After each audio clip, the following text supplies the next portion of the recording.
tambahkan mata kuliah kita pada hari ini mengenai konsep negara dan hubungan agama dalam perspektif Islam. Kita bicara tentang tadi ada bertanya mengenai organisasi, tentu kita bicara organisasi dalam negara.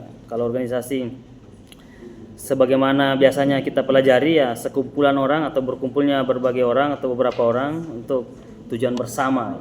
Begitu juga dalam konsep negara, seperti misalnya Ibnu Khaldun dalam kitabnya Muqaddimah Ibnu Khaldun atau buku karya monumentalnya, salah satu pemikir sosial politik dalam dunia Islam yaitu Ibnu Khaldun, itu juga mengajarkan bagaimana satu negara itu adalah satu organisasi yang harus dikelola dengan secara maksimal. Bahkan pasang surut satu negara juga dibahas oleh Ibnu Khaldun, termasuk sejarah jatuhnya para bangsa-bangsa, para negara-negara, ya, pasang surutnya, kebangkitan dan keruntuhannya itu juga dijelaskan.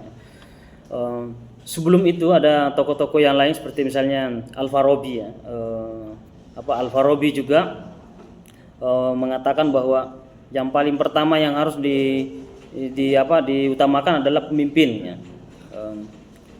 Karena kalau pemimpinnya tidak ada, maka negara itu atau organisasi itu tidak bisa berjalan maksimal.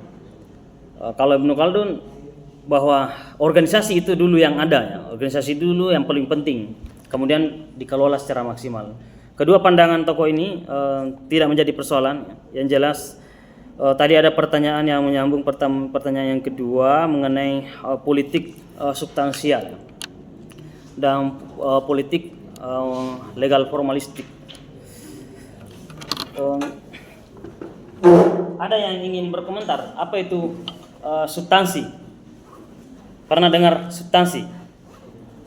Ya, apa itu substansi? Ya?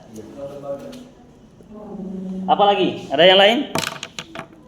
Biasanya kan kita mengatakan secara substansi gitu.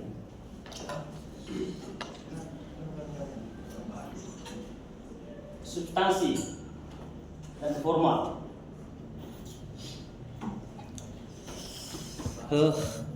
Apa sih tujuannya Anda kuliah? Ada yang ingin berkomentar? Belajar. Belajar. Ada lagi yang lain? Kuliah itu kos, kampus, kasur, gitu. Ada juga begitu. Yang penting datang ke kampus, datang ke kelas, hadir, setor wajah, setor muka, tanda tangan, sudah daftar hadir, selesai. Itu formalistik, ya, formal.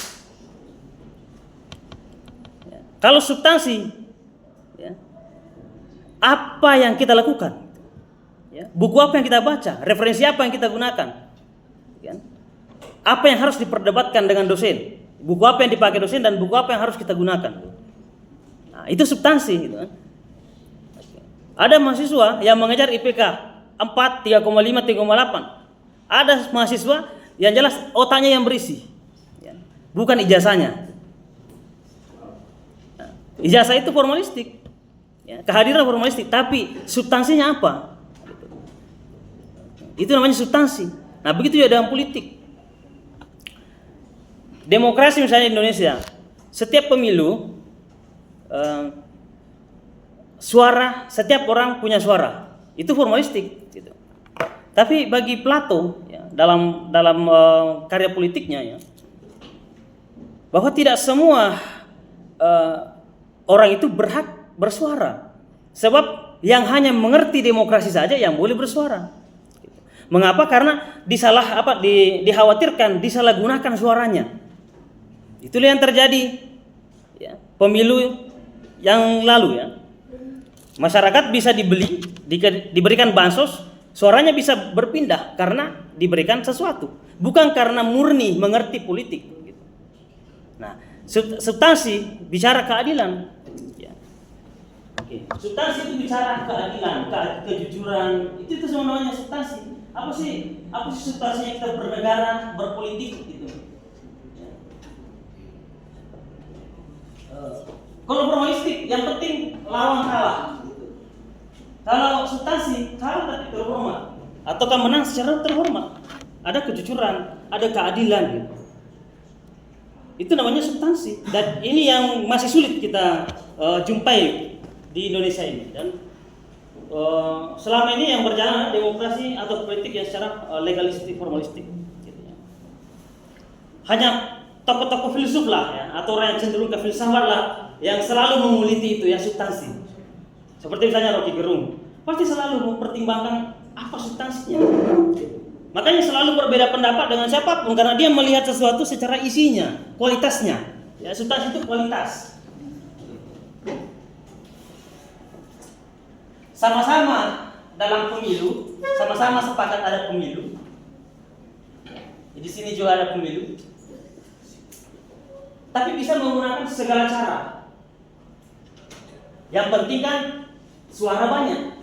Ini namanya formal. Yang penting suara banyak. Entah itu disogok, diancam, diintimidasi, dibayar macam-macam. Yang penting kan hasil akhir adalah kemenangan. Itu formal. Meskipun banyak pengurus TPS yang meninggal, banyak orang yang dikorbankan, itu tidak urusan. Itulah politik formalistik yang biasa digunakan oleh para politikus terkenal di masa dulu. Misalnya Niccolo Machiavelli. Itu yang sering menjadi rujukan para politikus berbagai negara. Machiavelli. Seorang politikus terkemuka yang menulis banyak buku mengenai politik. Misalnya ajaran politiknya membunuh seseorang dengan menggunakan pisau orang lain, gitu ya. Jangan mengotori tanganmu sendiri, tapi pinjam pisau orang. Nah, nanti kan yang dituntut yang punya pisau. Itu salah satu cara ya memanipulasi politik, dan banyak begitu yang terjadi. Seorang presiden, kepala negara, tidak usah kamu yang bermain kotor, cukup bawahanmu saja. Hasilnya setor ke bos. Ya. Yang ditangkap kan bawahan, menteri-menteri ditangkap, mengaku menyetor ke sekian triliun, gitu kan. Tapi kan aman. Yang punya kekuatan politik, yang punya pemimpin aman. Tapi yang dikorbankan para bawahan, para anggota. Itulah sistem politik, formalistik, legalistik. Tapi kalau substansi selalu bicara yang ideal, yang substansi, yang isi. Apa sih sebenarnya tujuan politik itu sendiri? Kata Ibnu Khaldun bahwa politik itu adalah siasa. Siasa itu mengurusi umat. Mengurusi. Inilah yang disebut sebagai politik dalam Islam. Ya, tujuan berpolitik adalah mengurusi umat. Bukan diurusi. Maka inilah yang dilakukan oleh para pendahulu-pendahulu kejayaan Islam, seperti misalnya Umar bin Khattab yang sangat terkenal sekali dalam dimensi politiknya. Kemudian masuk ke fase selanjutnya ada Umar bin Abdul Aziz. Itu juga menjadi rujukan sistem politiknya.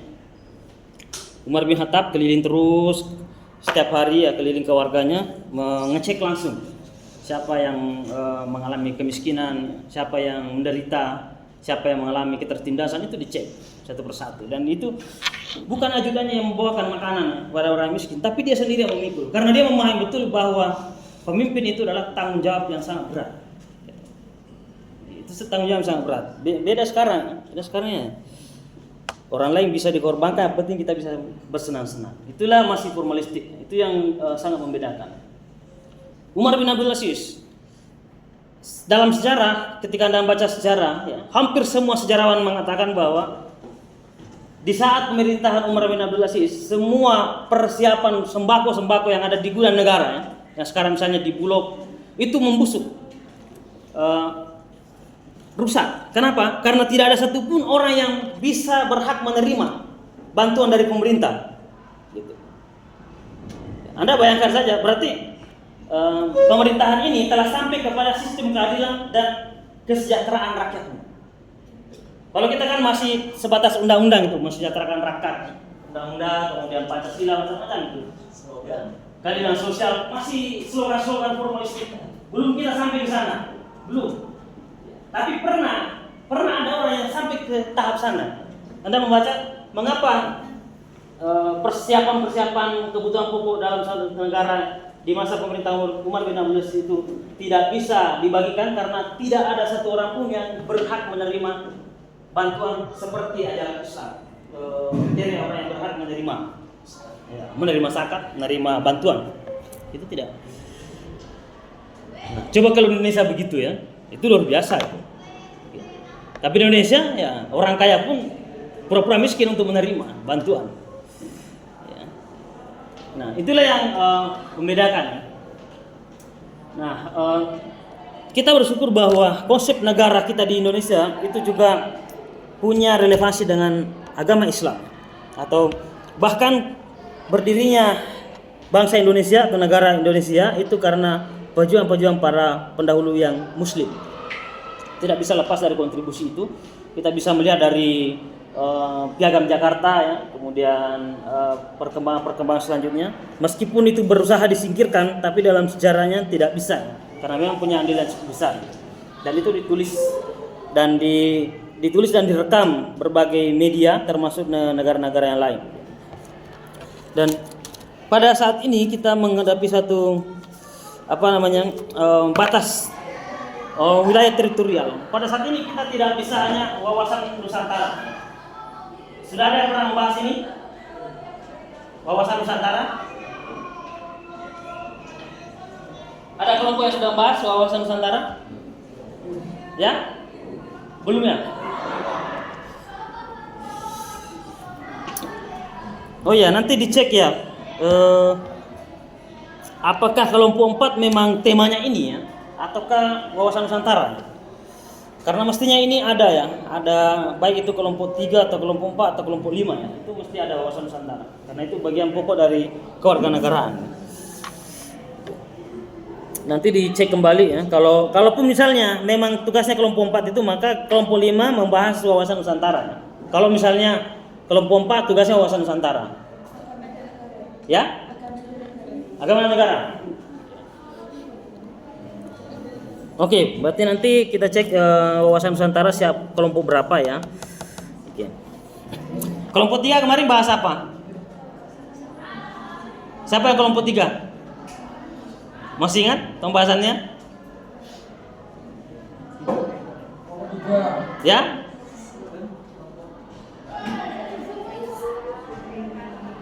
Mana?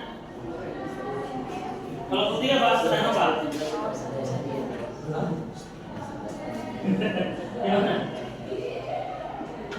Apa siapa?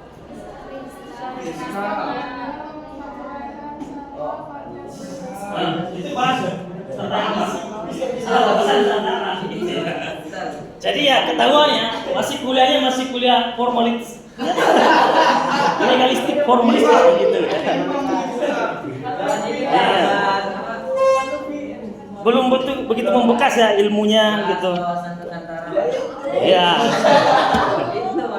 Ya, itu.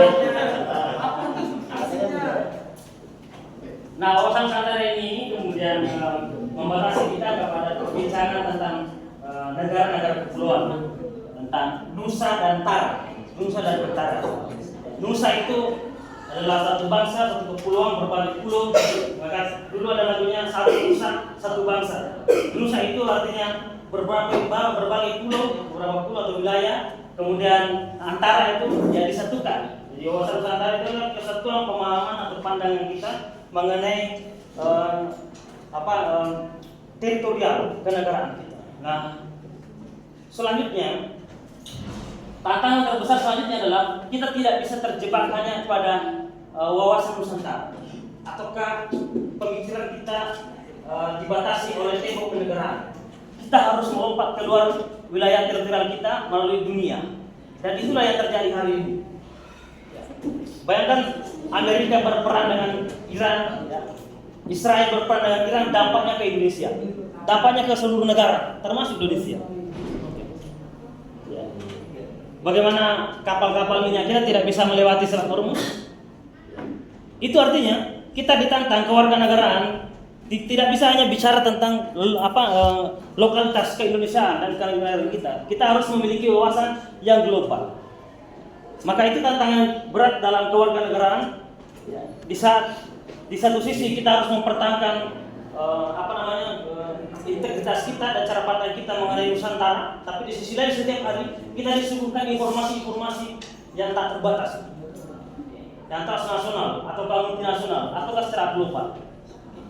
Dan itu akan kita bahas di pertemuan bersama selanjutnya, bahwa tidak cukup hanya wawasan Nusantara yang kita pikirkan, atau tidak cukup hanya pemikiran kita hanya Indonesia. Anda sudah harus berpikir ke negara lain. Ataukah selanjutnya tidak boleh Anda hanya berpikir sebatas keindonesiaan Anda kuliah atau generasi Anda, tapi harus berpikir ke negara lain. Karena itu yang terjadi hari ini. Itulah terjadi persilangan budaya, persilangan politik, persilangan intelektual, ataukah geopolitik, ya, ataukah politik global. Dan itu yang akan kita bahas pertemuan selanjutnya. Oke. Kelompok 5 segera dikerjakan makalahnya, kemudian di-share ke teman-temannya supaya ada bahan-bahan untuk kuliah selanjutnya, ya. Cukup sekian, billahi taufiq wal hidayah. Assalamualaikum warahmatullahi wabarakatuh.